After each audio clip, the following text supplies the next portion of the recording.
Ready for liftoff. Today's deep dive, we're heading into the cosmos. Ooh, space. I like where this is going. And here's the twist. Okay. We're not just stargazing. We're talking about owning a piece of the final frontier. Space real estate, baby. Whoa, hold on. Like, actually buying a plot on the moon? Is that even a thing? You better believe it. We're diving deep into Blast Off into the Future, a space real estate odyssey by M.D. White. And get this, it's not just about lunar condos, it's about all the companies shaping the future up there. All right, you've got my attention. Space real estate, huh? So is this like a far-off fantasy or something happening right now? That's the million-dollar question, right? And what's cool is this article drops at a time when everyone's buzzing about space again. True, true. Like, what was it, last year? Everyone talking about Bezos and Branson launching themselves into space. And now it seems like every other day there's a new headline about some space mission or discovery. It's wild. Totally. And MD White, they're coming at this from a real estate and investment angle. Okay, that makes sense. So we're not just talking about the science fiction of it all, but the actual nuts and bolts of how this could work. Exactly. And they jump right into it talking about the big names, SpaceX, Blue Origin, Virgin Galactic. We're not in sci-fi territory anymore. These guys are launching rockets, sending folks into space as we speak. It's like we're living in the future, right? Yeah. But here's the thing that gets me. Are these companies actually focused on real estate, or is that like a way down the line goal? Yeah, let's unpack that. So SpaceX, they're all about reusable rockets, which could make space travel way more affordable. Plus, you've got Elon Musk with his sights set on a self-sustaining city on Mars. Okay, imagine owning a condo with a view of Olympus Mons. Talk about an out-of-this-world investment. But seriously, how feasible is any of this? Well, then you've got Blue Origin. It's like Bezos is hinting at a future where space tourism is for everyone, not just billionaires. We're talking lunar landings, orbital vacations. Okay, but hold up. If we're talking vacations, isn't Virgin Galactic already doing that? Like suborbital flights, the whole 9 yards? Yeah. Though I'm guessing that's more like ultra-luxury travel, not exactly real estate, right? Sure, good point. More like a really, really expensive joyride, I guess.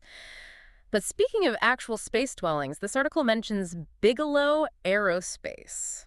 Bigelow, aren't they the ones working on? Inflatable space habitat. Right, like giant bouncy castles in space. That's their thing, right? Now that sounds a bit closer to what I picture when I hear space real estate. Me too. Yeah. It's not a lunar timeshare, but hey, it's a start. But even then, building in space, even if it's inflatable, it's not just about putting up a structure, is it? You've got to figure out life support, how to deal with radiation shielding, not to mention the whole legal side of things. Space law, can you imagine? It's a whole other world of challenges, literally. So that begs the question, are we talking about a reality that's decades away, or could this space real estate boom happen sooner than we think? That's the billion-dollar question, right? Yeah. And MD White, they get into it, they lay out the challenges, but they're also like, hey, things are moving crazy fast in this field. It seems like every other day there's some new discovery. Exactly. And that's what I find so fascinating about this deep dive.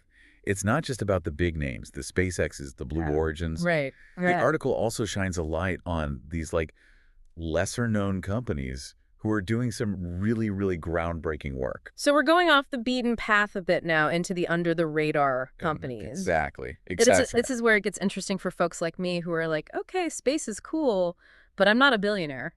You know? Oh, absolutely. And honestly, it's often these lesser-known players that have the potential for like really explosive growth, especially if space real estate actually takes off the way some people are predicting. Okay, so give me an example. Who are some of these companies and what are they doing that has you so intrigued? Well, Lockheed Martin, for example. Okay, Lockheed Martin, big name. Right. They're not a startup or anything. You've probably heard of them. They're a huge player in aerospace. But what's interesting is they're doing a lot of cutting edge work on like advanced life support systems. So even the big dogs are finding ways to contribute to this new frontier. It really speaks to the collaborative nature of space exploration, doesn't it? Oh, absolutely. And then you've got companies like ABL Space Systems. They're all about making space more accessible, Okay. Developing smaller, more flexible launch systems. So you can imagine a future where getting to space is almost as routine as, hopping on a plane. Right. And that kind of accessibility, that's going to be key if we ever want to like build anything on a large scale in space. I see what you're saying. Lower the cost, open up the possibilities, not just for companies, but maybe for individuals down the line too. It reminds me of like the early days of the internet when it was like limited access, super expensive, and then suddenly, boom, it's everywhere. Yeah, absolutely. Great analogy. And speaking of game changers, We can't forget about relativity space. They're developing fully 3D printed rockets. Wait, 3D printed rockets? I thought that was still like a science fiction concept. That sounds crazy, right? But it's real, and if they can pull it off, and it seems like they're making some amazing progress, it could drastically cut down the cost of manufacturing and launching these rockets. So imagine what that means for, actually building stuff in space. Okay, my head's spinning. 3D printed rockets, inflatable habitats, lunar vacations. It's a lot. But let's be real. Can I buy a piece of space real estate today? MD White gets right into that. They have a whole section on investment, but with a big warning. Okay. It's high risk, at least for now. Regulations are still being figured out, the tech is changing so fast, and the market basically doesn't exist yet. So no calling up a realtor for a lunar condo with a view just yet. Not quite. But that's what makes it so interesting. It's like the Wild West, but in space. And speaking of wild, MD White paints this picture of what living on the moon or Mars could be like. Oh, yeah. Working remotely, but with a view of Earth.